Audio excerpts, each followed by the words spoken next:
दिल्ली का दाऊद कहा जाने वाला नीरज बवाना तिहाड़ जेल से फिर कर रहा था बड़े कांड की तैयारी। दिल्ली की सड़कें फिर होने वाली थी खून से लाल। नीरज बवाना अपने विरोधी गैंग के बदमाशों की हत्या करने की कर चुका था पूरी तैयारी, लेकिन पुलिस ने नीरज बवाना गैंग के बदमाशों की कर ली गिरफ्तारी। अब नीरज बवाना के शूटर पुलिस की पूछताछ में कर रही हैं बड़े खुलासे। दिल्ली का most wanted gangster Neeraj Bawana, जो किसी जमाने में दिल्ली का सबसे बड़ा गैंगस्टर कहा जाता था, लेकिन उसके तिहाड़ जेल में जाने के बाद उसका वजूद खत्म तो हुआ, लेकिन पूरी तरह से नहीं। क्योंकि नीरज बवाना बेशक दिल्ली के तिहाड़ जेल में बंद है, लेकिन उसके गुर्गे उसके एक इशारे पर किसी को मारने या फिर मरने के लिए तैयार रहते हैं। ठीक वैसे ही जैसे लॉरेंस बिश्नोई गैंग के बदमाश करते हैं, नीरज बवाना अपने गुर्गों राहुल काला और नवीन बाली के साथ मिलकर जेल के अंदर से ही बड़ी बड़ी वारदातें करवाता है। आपको याद होगा कि दिल्ली में जब एक कोर्ट में नीरज बवाना की पेशी थी तो उसने अपने एक साथी राहुल काला के साथ मिलकर कैदी वैन में ही अपने विरोधी गैंग के बदमाश की हत्या कर दी थी।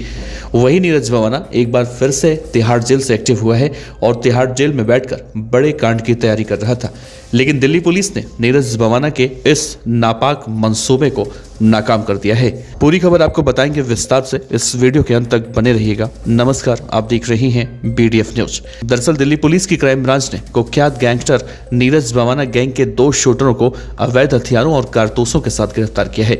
इनकी योजना अपने विरोधी गैंग के एक बदमाश की हत्या करने की थी, जिसे पुलिस ने समय रहते इन्हें गिरफ्तार करके टाल दिया है। पुलिस के मुताबिक बदमाशों में एक राजा पार्क में हुई हत्या के मामले में पैरोल जंप करके फरार चल रहा था।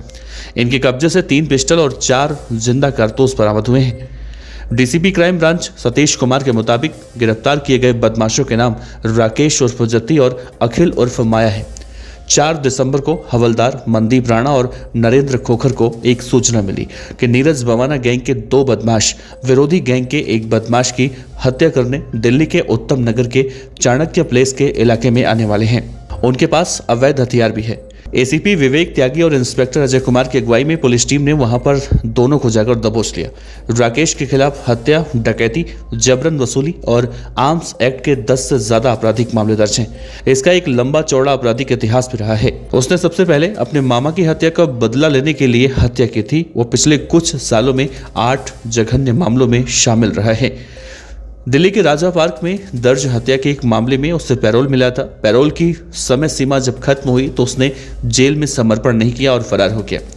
जुर्म की दुनिया में कदम रखने से पहले वो मंगोलपुरी में फर्नीचर की दुकान चलाता था, लेकिन व्यक्तिगत बदला और वित्तीय लाभ के लिए उसने जुर्म की दुनिया का रास्ता चुना। जबकि दूसरा शूटर अखिल, उसके खिलाफ हत्या, डकैती, लोक सेवकों पर हमला और आर्म्स एक्ट जैसे कुल 12 मामले दर्ज हैं। वो दिल्ली के तिहाड़ जेल का पूर्व कैदी भी है। जेलों में रहने के दौरान वो नीरज बवाना और नवीन बाली के साथ और कई गैंग के बदमाशों के संपर्क में आया और बवानिया के गैंग में शामिल हो गया। अखिल हाल ही में राजा पार्क इलाके में एक लूटपाट के मामले को अंजाम दिया था। उसने साथियों के साथ मिलकर गन पॉइंट पर एक व्यापारी को लूटा था। दोनों ने व्यक्तिगत हिसाब किताब चुकाने और अखिल के विरोधियों को खत्म करने के लिए अवैध हथियार खरीदे थे। फिलहाल दिल्ली पुलिस की क्राइम ब्रांच रिमांड पर लेकर इन बदमाशों से और भी पूछताछ कर रही है।